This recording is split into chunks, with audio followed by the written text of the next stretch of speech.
All right. Hey guys, and today we have Armando. Y'all probably know him. But yeah, So, you wanna introduce yourself? yeah, Or if introduce you, yourself.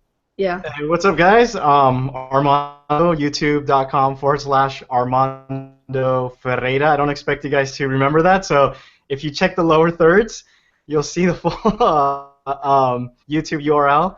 I basically do YouTube videos primarily, although I am stepping into doing or starting to do other different things just to kind of broaden my videos. I don't know. But anyway, I just do tech videos, phone reviews, stuff like that.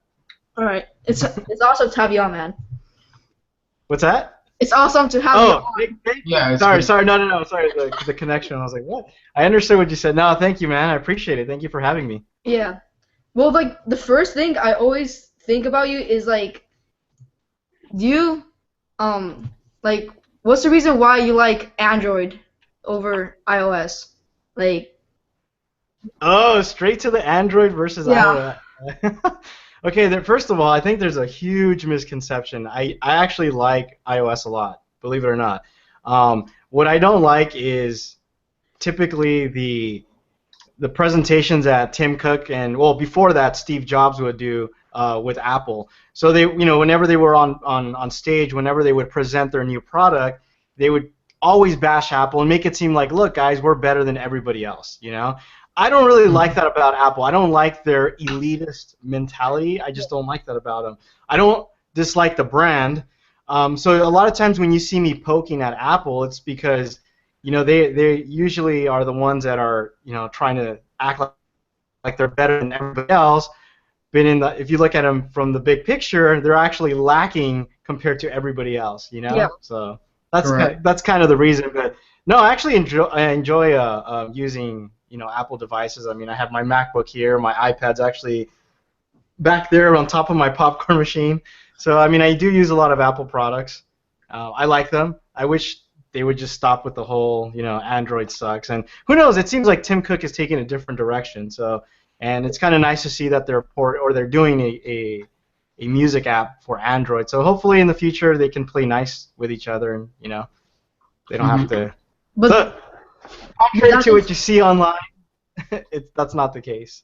but that is true. Like, cause every time I see like Apple's presentations, they always I don't know like they just They think make that it they're sound like like yeah they do like Yeah, seem like NFC comes out like there's now Apple Pay. Revolutionary. It's never been done before. That's just they exactly.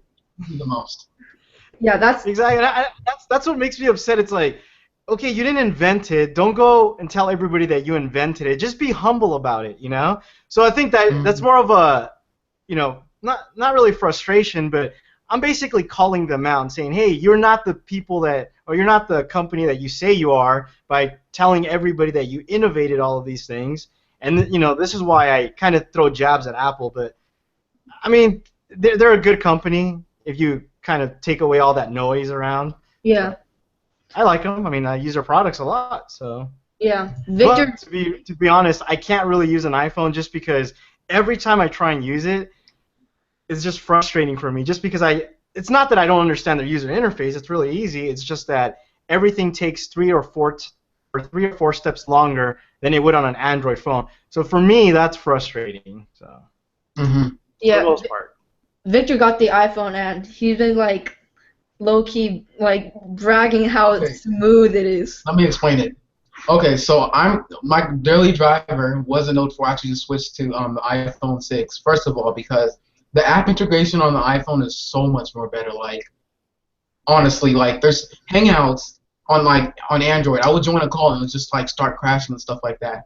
On here it works perfectly, and like it just has more features and stuff like that. And there's just those annoying bugs on Android that you don't that are all fixed on like Apple, and that's just what I like about it. Like, Well, check this out. I'm glad we're actually having this discussion because my daily driver is the Galaxy S6, Yeah. and hmm I'm gonna tell you right now, this thing has a lot of bugs. There's a lot of things that annoy me because things crash, things end yep. up.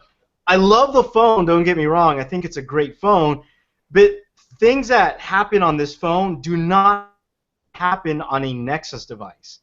So I think a lot of times people have that misconception. Hey, I tried out Android on a Galaxy S6 or whatever, Galaxy S5, 4, Note 2, Note 3. I tried Android. I didn't like it because it kept crashing. It kept doing. So I think there's a lot of bad phones out there. I'm not saying that the Galaxy S6 is a bad phone, but it doesn't work as good as, let's say, a Nexus device. So I think that's, you have so many phones out there, and I think that's one of the biggest problem is the experience, and you have to hand it to people. The experience is consistent throughout their whole ecosystem, whether you're using an iPhone 5 or 6 or an iPad, you're going to get a similar experience throughout. Correct. But then it's also annoying, like how like sometimes it's really annoying how the experience is the same in like all the different products. Like you have the iPod Touch, which is basically and then we have the iPad, which is a bigger version of the iPod Touch. And I don't like that because they don't take advantage of that big screen. They just keep the same software, just everything looks bigger. I don't like that. Yeah, but you also got to think about it too. Look at it from a different perspective. Let's say like a vehicle manufacturer. There's actually even some cars that share the same engine, not from the same manufacturer. Have you guys ever heard of the Lotus Elise? You guys ever heard of that car? Yeah. It uses a Toyota engine. Okay, so just because it's a Toyota engine doesn't mean it's a Toyota. You know what I mean? Yeah. So a lot of times I think that you have to look at it that way. Every Android phone, even though it's considered Android, you got to look at it like that's a Samsung phone. That's a Galaxy S6 compared to an LG G4.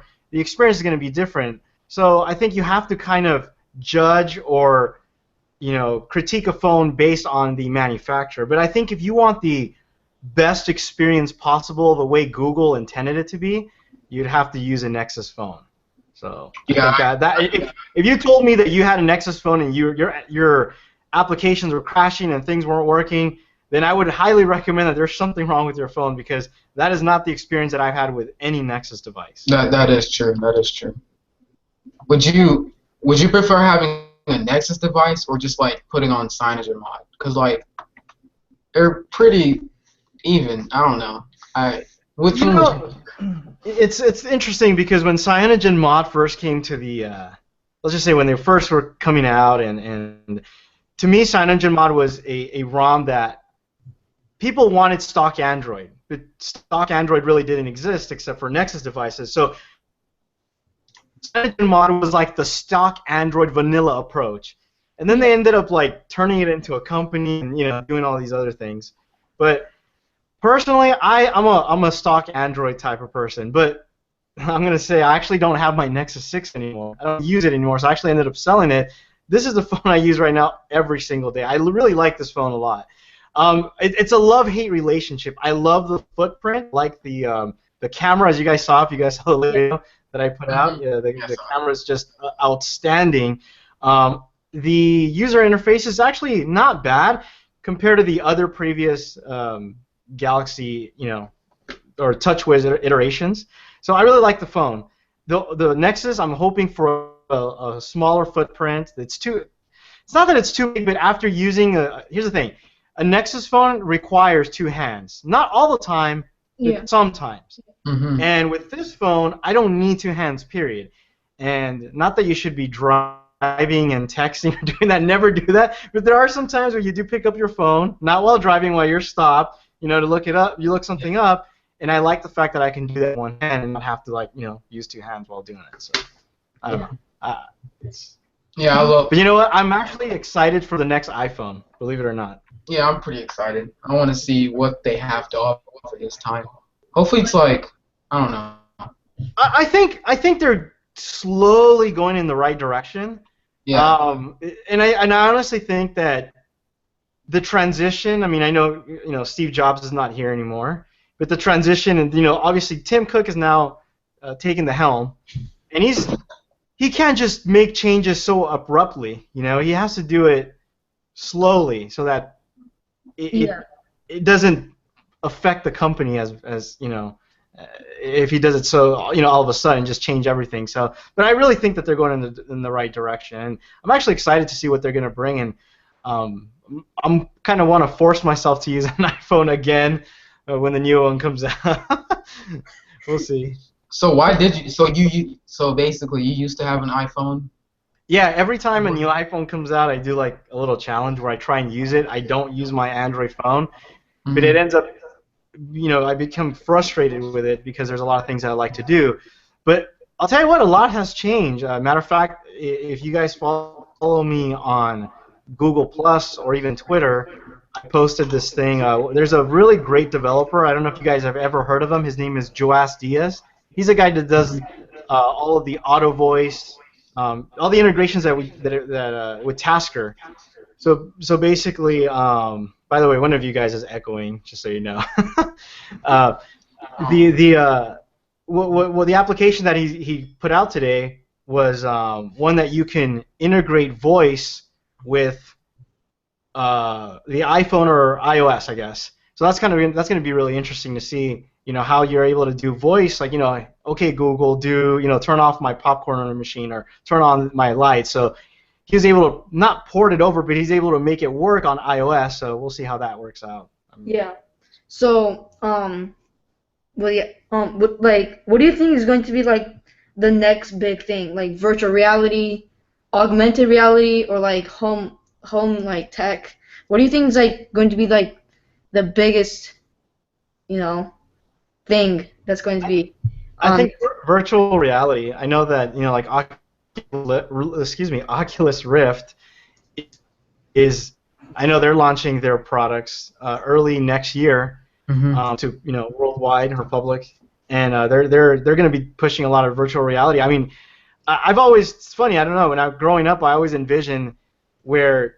Can you imagine this? Like your house is, obviously every house is different, but there would be like let's just say like a machine that would scan your house, like the architecture around it, and you would literally play a game based on the architecture of your home. So you would run around with a virtual reality headset, whether like first-person shooter or something like that. How neat would that be if it was, the architecture of your house, but it wasn't really your house. It was something Yeah. like, like these dirty walls or whatever. Yeah. So I don't know. I think that would be something interesting. I think if you're able to create that virtual experience where you feel like you're somewhere else and you're in the game literally, I think that's going to be pretty amazing. Not to mention even watching movies or content and we've seen some stuff on YouTube already that has that 360 degrees, and it's an experience that's really immersive and completely different than just watching it on a television or monitor. Yeah. Mhm. So, So yeah, virtual reality I think is going to be. The next big thing. Yeah, I don't know if it's going to be the next big thing, but it's definitely going to be something that is going to gain traction, especially amongst, I think, on the gaming side of things. And I think a lot of times, the whole gaming, let's just say the gamers are the ones that are able to push this technology further, if they adopt it. So like, what do you think augmented reality is going to be most useful for? augmented reality, I think.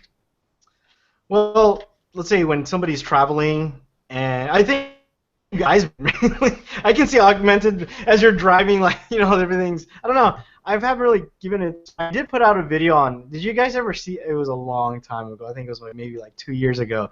There's this app, augmented reality on a McLaren. Which one was it? The McLaren.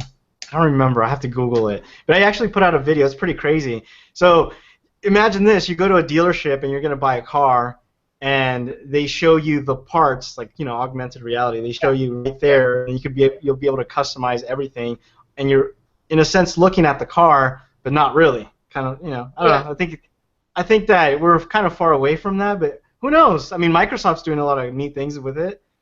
I like their what they're doing with their technology. I think Microsoft is going to come strong starting next year. I think that they're like the ones that are flying under the radar. Everybody's paying attention to like Google and Apple, but I think Microsoft, when you least expect it, they're the ones that are just going to be like, what came out from left field and just basically knocked it out of the park. So Yeah. Like, you've been talking about a lot of like cars. Are you like a cars guy? yeah, yes. Um, Kind of a fun fact. I actually like cars probably more than tech. Believe it or not, a little fun fact. Really? You plan on making Yeah. more videos on that in the future too? Well, here's the thing. I've actually wanted to do a car channel. The problem with that, it requires a team. I can't I can't do the recordings myself. Can you imagine trying to drive, having a camera outside recording? I mean, granted, yes, I can set up multiple GoPros within the car, but then you also have like outside footage. It's just a very complicated Process. task that requires Mhm. manpower. You need at least 3 people to help out, you know. Mhm. But yeah, if it was up to me, I would love to do a car or car reviews or car channel or car related topics related about cars. I used to actually modify cars and spend a lot of money on that and tune them and stuff like that. So technology later, phone stuff came after. Yeah. Yeah. Victor, do you have a favorite car, Armando? Or like, Um. I have a couple of Yeah. favorite cars. Um, R34 Skyline gonna be one of them. And this was before the whole craze, before everybody was like jumping on the bandwagon. I like the Acura NSX. That's also a classic favorite that I like. In terms of like Mhm. exotic, I like Audi R8s. Those are really like those. I I'm, like I'm those not too. saying that I'm not a Lamborghini fan or Ferrari F430. Yeah, oh, yeah. Ferrari F430 is one of my favorite. I Mhm. probably would choose a Ferrari over Lamborghini. I mean, don't get me wrong. There's beautiful Lamborghinis out there, but I'm more of a Ferrari guy Yeah. if I had to pick. How about the GTR? I don't like the new GTR. I personally don't like it. I used to do some consulting work for a Nissan dealership, and they're actually very cheaply made cars. I got to drive a lot of them and play with them, and they're just for what it cost. It's pretty overpriced. I mean, that car really should cost like 60 grand. I get it. It's very powerful. I mean, it's like, a very fast car. It's a great platform, but it's cheaply made compared to other cars in that same price range. All right. Mhm. Um, I guess so. Um, well, I guess. Do you like the car? Is that a personal favorite of yours? no. Oh yeah, that's my favorite Oh, for sure. that's Victor's favorite, but not mine. I'm not a cars guy. Oh, oh, okay. You're not a car guy. Yeah. But are you I also a sports guy? Like, what's your favorite sport, or if you have one? I like basketball and baseball. I'm not gonna say like I'm die hard, that I watch Mhm. every game. When you have kids, you kind of let's put it this way: like I like to play video games, and when you have kids, all of the sports, things the hobbies, let's call them hobbies, that you like to do, just kind of go out the window. So yeah, but Yeah. usually I would go to. I used to go to a lot of baseball games. That was actually probably I'd probably say baseball. I've gone to more baseball games than any other sports. I've been to a couple hockey games and probably like 3 or 4 basketball games. Um, I What thought about you? Do you like sports? yeah, I thought you'd be like a soccer guy, but I guess not. No. But Why? Is it because I look Yeah. like that one guy that everybody says? yeah, Hobby? yeah. But like my favorite sport is like soccer for playing, and then definitely basketball for watching because it's How a did lot that of happen to action. you? What? How did you end up like liking basketball over? Okay. How do you enjoy watching basketball but playing soccer? Have you ever tried playing basketball? Yeah, basketball is fun to play, but I don't know. It's better to watch because Mm. it gets like baseball. I don't understand because baseball is just hit and run. Like, what's the entertaining part of watching that? Like, what do you? Is it really entertaining? I don't.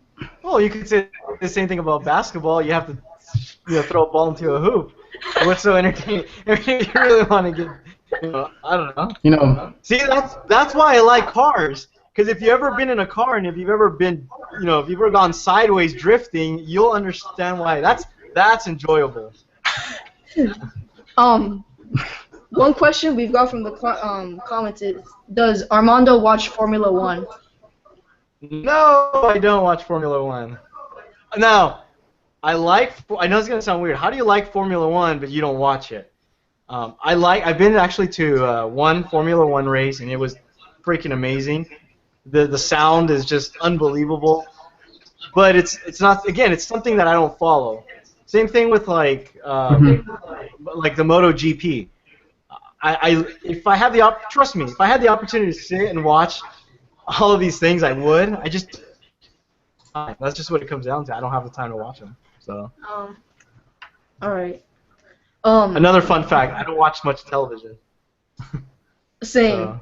Same. Mm-hmm. I rarely watch it. By the way, if it was up to me, I wouldn't even care about having televisions. My house. Yeah, I don't really care for it either. I used to watch it back then, but now, for Netflix Yeah, there's or nothing. something I else. don't know.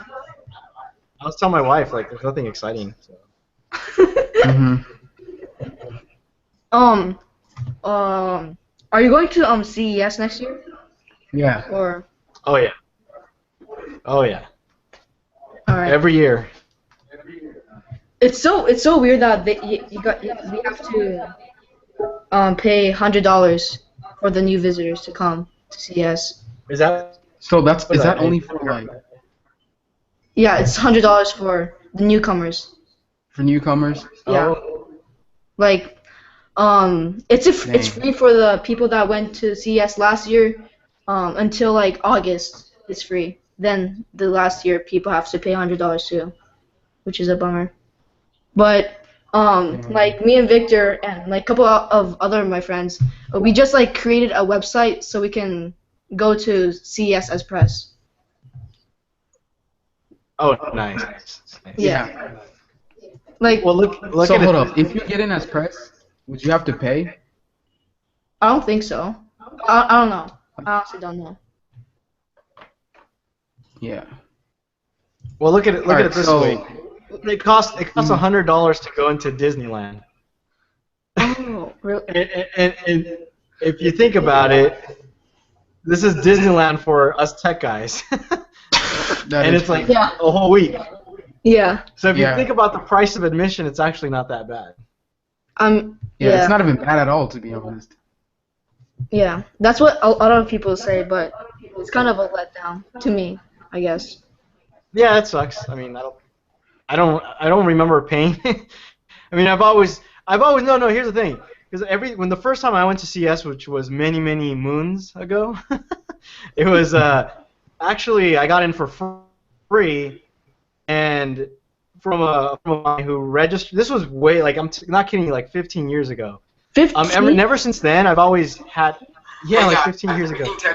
And ever since then, I've always get their email saying if I want to pre-register before a certain date, and it would be free if I pre-register. So after that, I just pre-register and I was getting it for free. I never get in as press. I just get in as everybody else. Really? You don't get it as Yeah. press?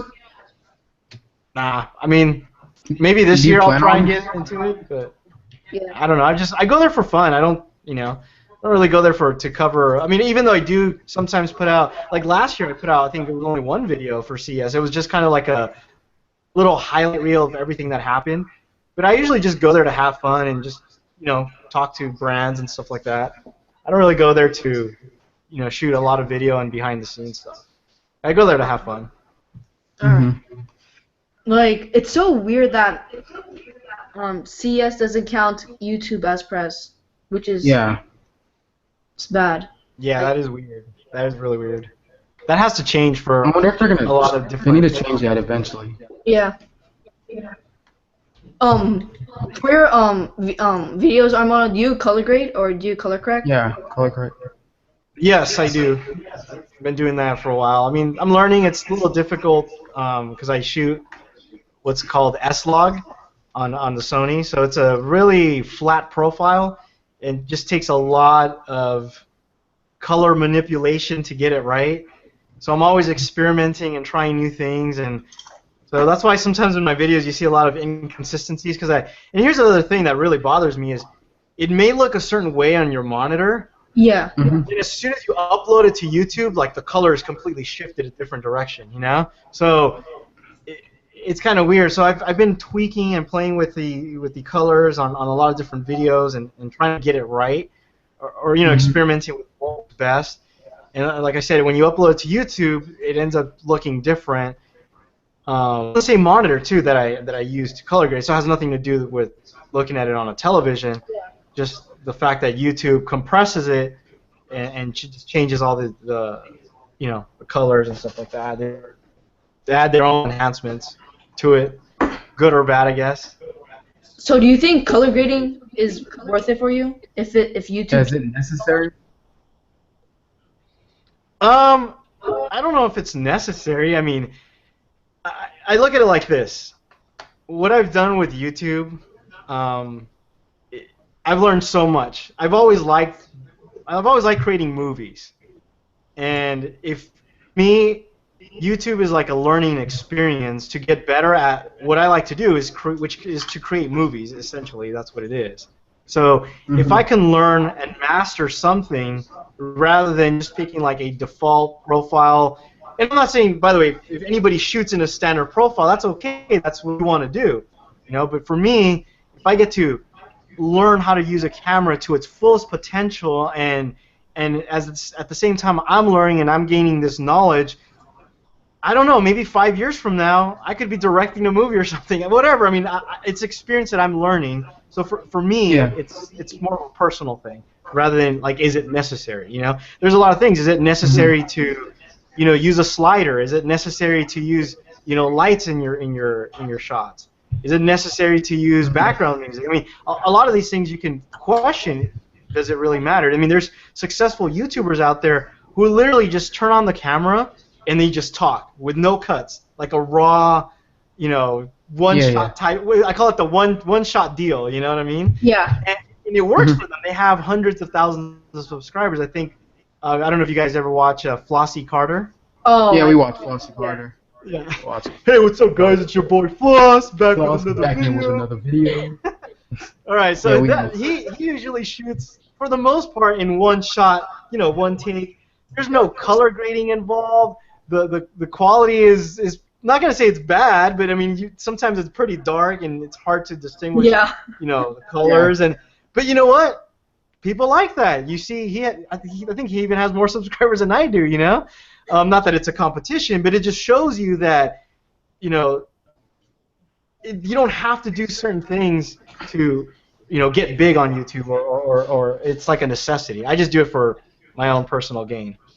So, do you think the same about uploading in 4K as well? Yeah. Like,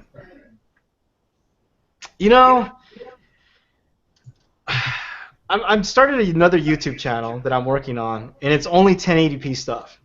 I can't talk about it right now because it's still like in the development stages and stuff like that. It has nothing to do with me though. It's actually a YouTube channel that I'm funding, and I'm kind of like basically I'm like the producer of it, And we're shooting in 4K, but we're outputting in 1080p, and footage looks fantastic. I mean, it looks great. I think for right now, if you're doing videos in 1080p, it's okay. Yeah. A lot of times, if you look at your analytics, you guys have YouTube channels. Look at your analytics. Well, actually, it doesn't say what the resolution that they're using, but for the most part, it will. I think it will say that the traffic is.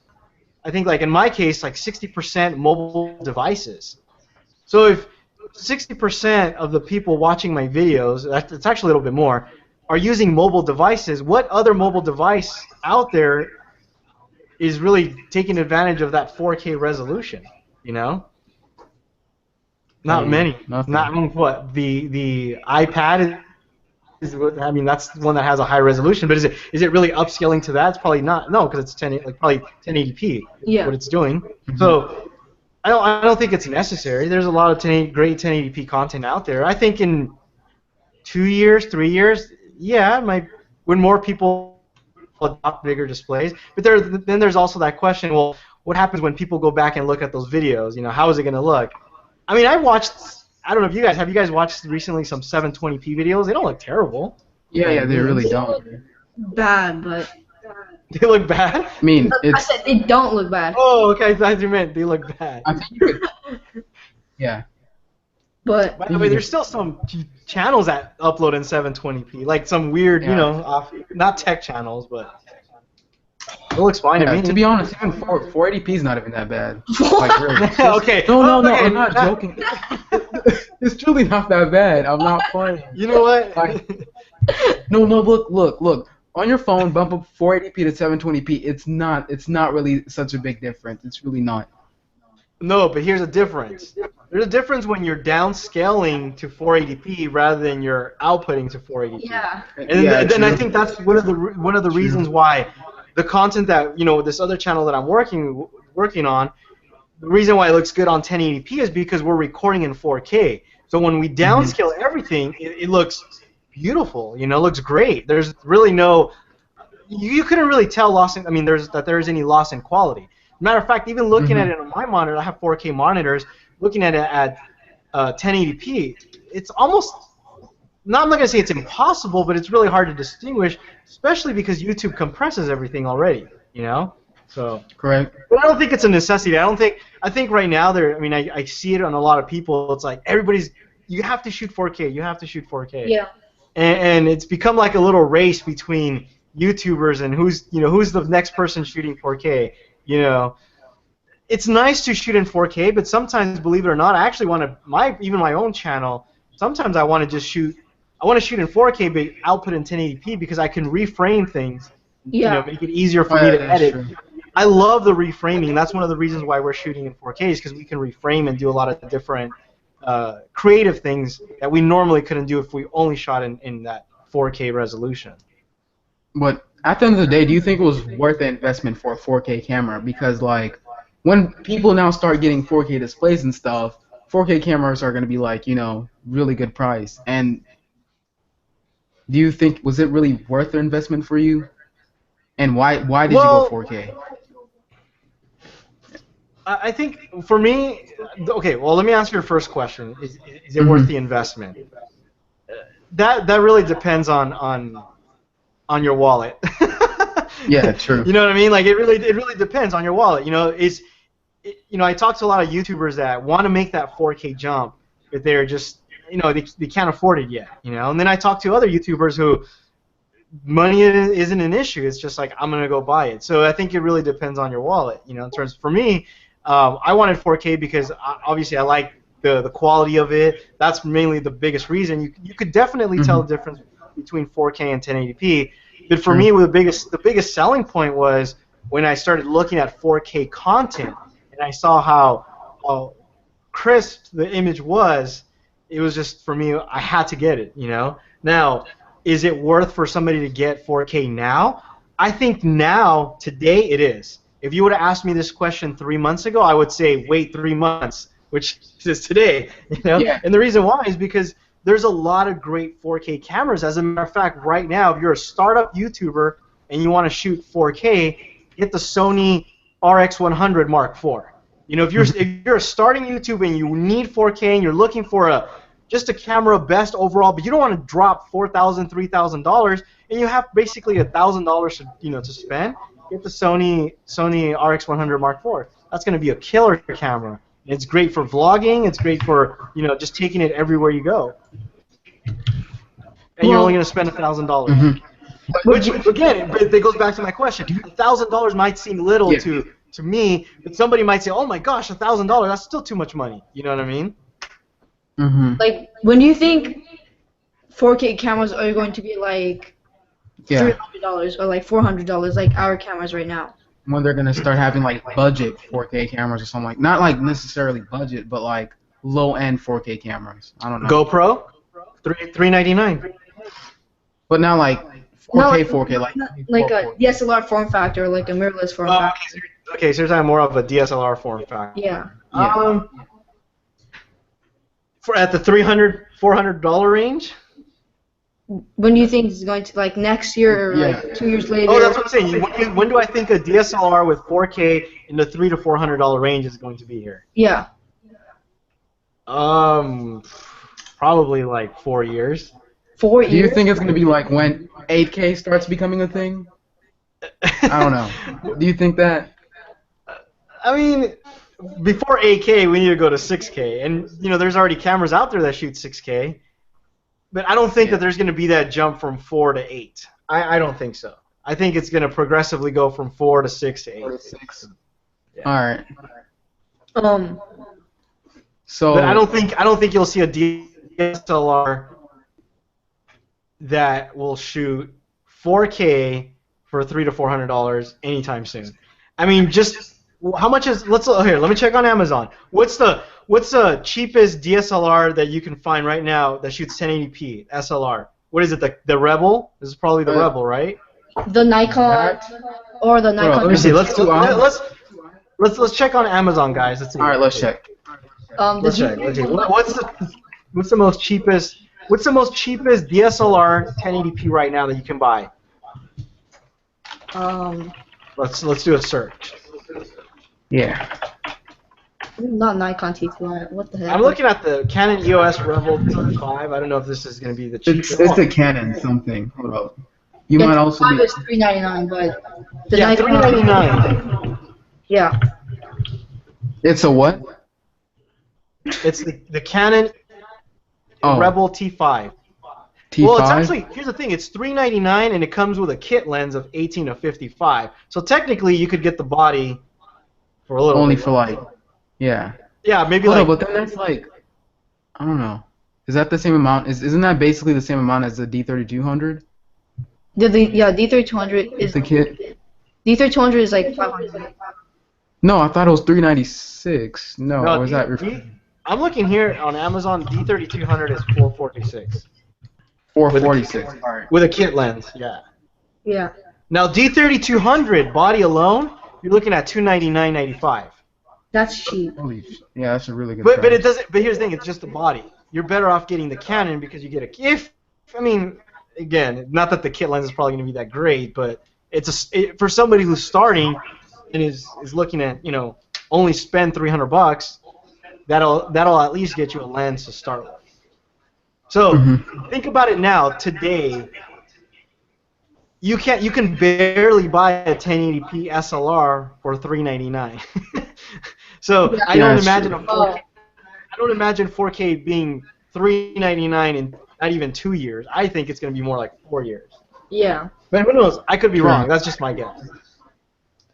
Like, also for like PCs, have you ever like thought of doing like monthly PC builds or like that kind of stuff, or do you want to like ever thought of doing like PC coverages, or is that like not your cup of tea?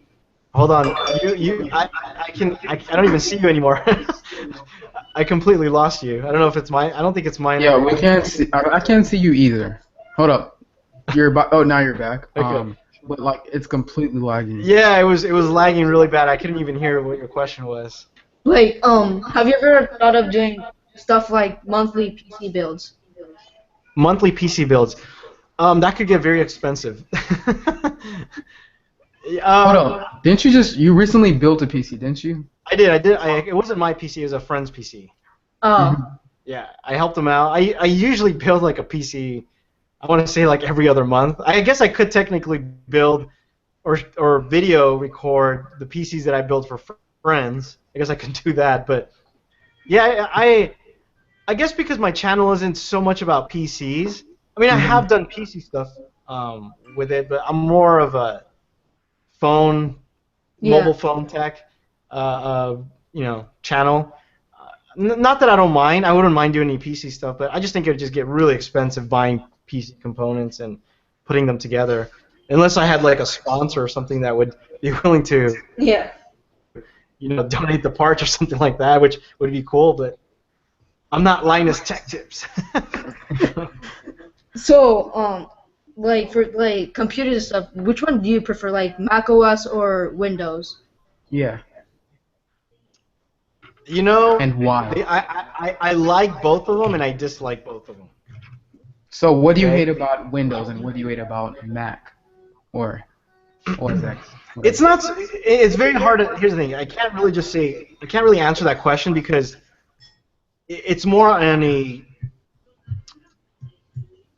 depending on what I'm doing. Like I'll give you. I guess I can give you one example. If I'm using Photoshop, there are certain things that on the Mac side, for whatever reason, don't work identical to the PC side. And I was actually going to do a video on this. You know, for example, if I'm picking, let's say, if I want to change the opacity of a layer, I can use my keyboard and just use, push down on it, and it'll automatically switch between all the different I guess styles. And you can't do that with Mac. You have to use your mouse and keep clicking and keep clicking and keep clicking. So, and I know that's not really an OS 10 thing or a Mac thing. It's more of a Adobe thing. But here's another one. I'll give you another example. Mm-hmm. I use this program called FileZilla. You've probably never heard of it. Yeah. It's mainly for web development, going into servers and FTP and stuff like that. But whenever there's a new update on Windows, it'll just say new update, click install. I'll hit install, done, boom. On Mac, you have to like drag it to a folder and do all these other weird things, and then sometimes it doesn't work. It just requires a lot of really weird things to do.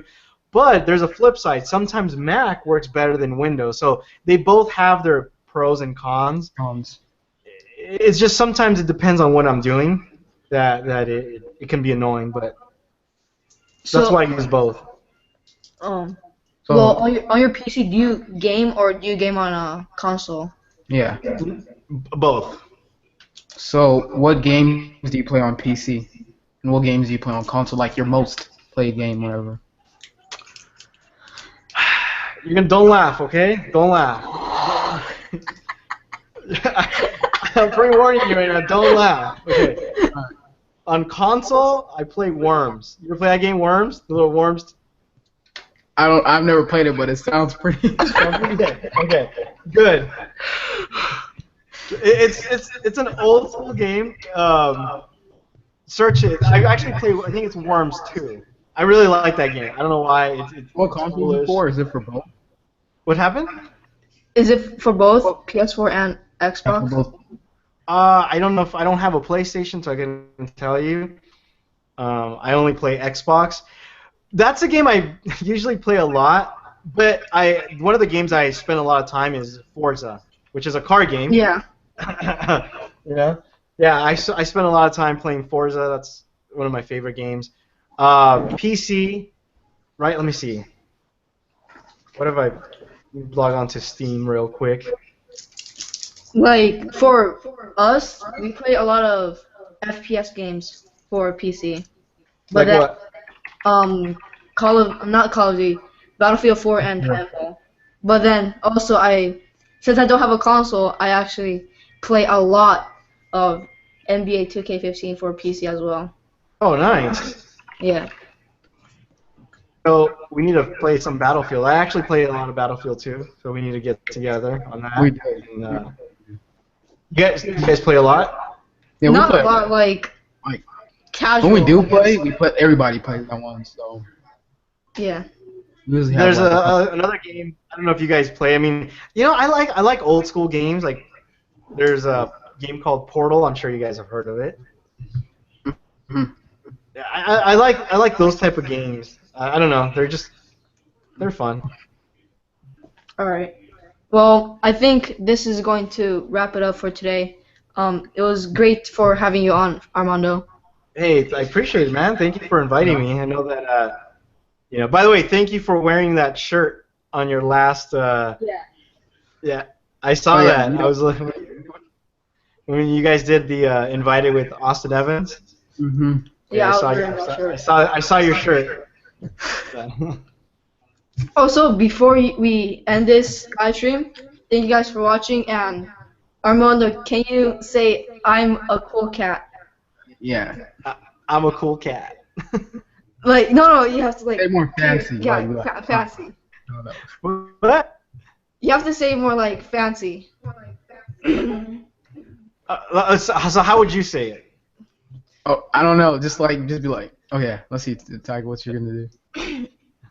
A cool cat. Okay. I'm a cool cat. That's perfect. All right, that's perfect. All right. Thank you guys for watching, guys. And I'll catch you guys in the next live stream. Bye, guys. Thanks, guys.